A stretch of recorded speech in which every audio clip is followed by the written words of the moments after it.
Hi guys, I'm not going to be on here long. I'm hoping that this video is better than the last one that I just did. I was trying to broadcast on both platforms, Facebook and YouTube, and I've never done that before.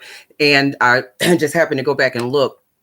And I saw how blurry it was, and I wasn't able to tell that while I was doing the broadcast. So I just wanted to get back on here real quick because I felt like that was a terrible miscarriage to you guys, because you guys are the ones the most who come looking for me and wondering, where you've been. I haven't been doing any videos because I've been really busy.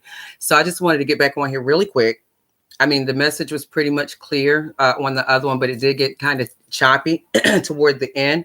But I just want to emphasize that my main message that I do want to get across when it comes to this whole Cosby thing is that I want people to be aware and understand that Cosby was not released because he was his conviction was not overturned because they deemed him an innocent man. The conviction was overturned because it was deemed that he was given an unfair trial because he was basically tricked into telling the truth about him drugging women to have sex with them. So the judge deemed that was, I can't think of the word for it, but a miscarriage of his justice, and that they could not do that. So they let him out. But those of us, like I was saying before, when the trial was going on, we knew that. We remembered when it happened. So it wasn't a surprise to us. We were like, yes, they got him. We knew it was a messed up way that they got him, but we wasn't just happy that they got him. So a lot of us aren't surprised by this. Okay, especially those who have really been following the trial. We kind of expected that his lawyers would come back. I mean, they said that from when he got convicted that he would come back and he would fight it. And they gave that specifically as the reason that he would come back and fight, because he felt like he didn't get a fair trial because they tricked him into telling the truth. So that's the biggest thing that I wanted to come on here and let it be known, because I want people to understand that when you are celebrating Cosby being released from prison, please make it clear why you are choosing to celebrate. I myself, like a lot of other Black people, we celebrated with OJ, but we didn't celebrate OJ. We celebrated Johnny Cochran for him getting over on the justice system. That's what we were rooting for. Like I was saying before, we didn't care about OJ. So, if you want to say, okay, Bill Cosby beat the system because they messed up or whatever, so be that. But please still hold this man accountable that he is an admitted sexual predator. And I want you guys to be cognizant of other possible victims and survivors that are around you. Okay, there are people, victims and survivors, who frequent you every day that you have absolutely no idea about because they have not, shared their stories. And when you guys are out here celebrating and defending and deflecting and supporting predators, all you're doing is letting the other victims and survivors know that you don't support them. And if they haven't already shared their stories, what's going to make them want to come out? Make sense, make it make sense. And like I was saying before, I don't know if you guys caught it in the first one, was that we don't have a supportive environment for victims to come out, but you get mad when we don't come out sooner. Why they wait so late? Well, we wait so late because when we do come out, we get re-victimized and we're not believed and we're shamed and all that good stuff. So that was my main reason for wanting to come on, like I said, to let it be known.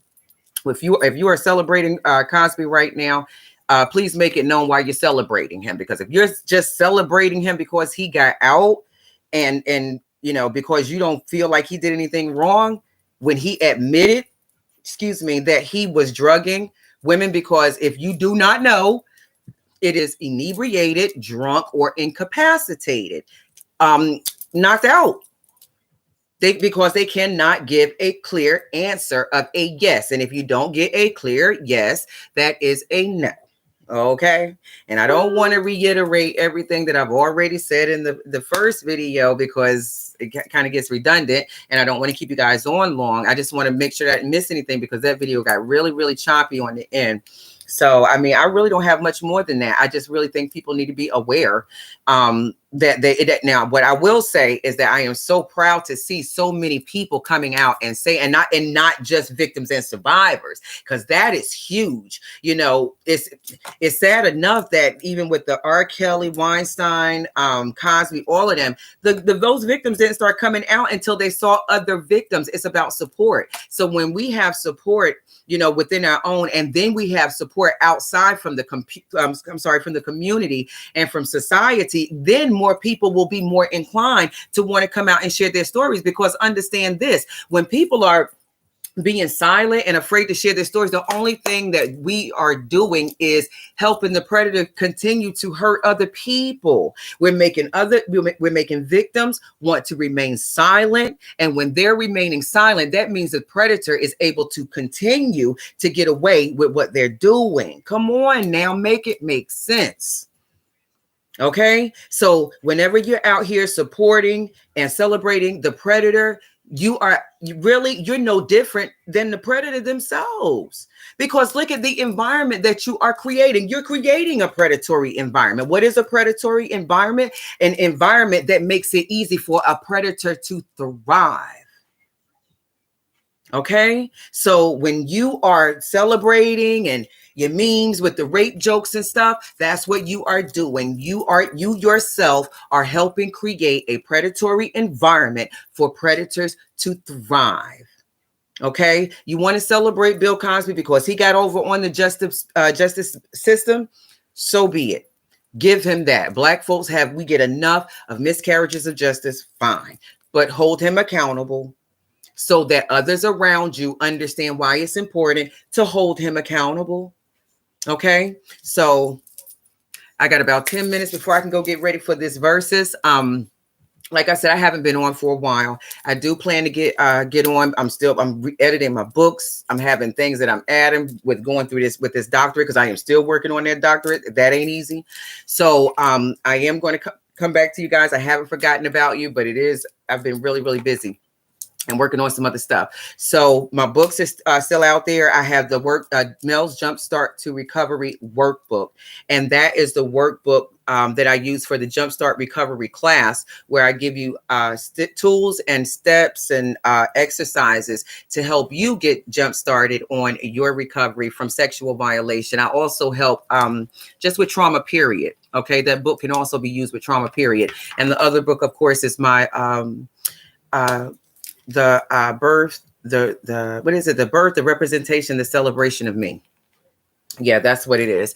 And that is a journal that I started when I first started my recovery. And I like to use it along with the class to let folks know and understand the importance of expressing unexpressed emotions, especially when going through your recovery. Okay. And about that real quick, you know, a lot of the things that we experience, the thoughts and stuff from our experiences, is the reason why we have things like PTSD and you know, things like that. So it's important, you know, to get on that healing journey and start working on things like changing your thoughts to change your life. Okay, so I'm not going to keep you guys long. You can reach out to me at lifecoachmelodywilson@gmail.com. You can also get me on Facebook under Melody Wilson. I'm also under Mel Nubia. And I'm also on Facebook page with life coach and advocate Melody Wilson as well, just as I am here on YouTube. Okay. And I'm also on Instagram. I think it's Life Coach Mel Wilson. Okay. So I am doing the life coaching classes and sessions. Okay. Individual and group. So reach out to me through either one of those channels, and I'll be glad to work with you. Other than that, thank you guys for sitting in with me now, and whether you sit in with me later, I appreciate you. Later, guys.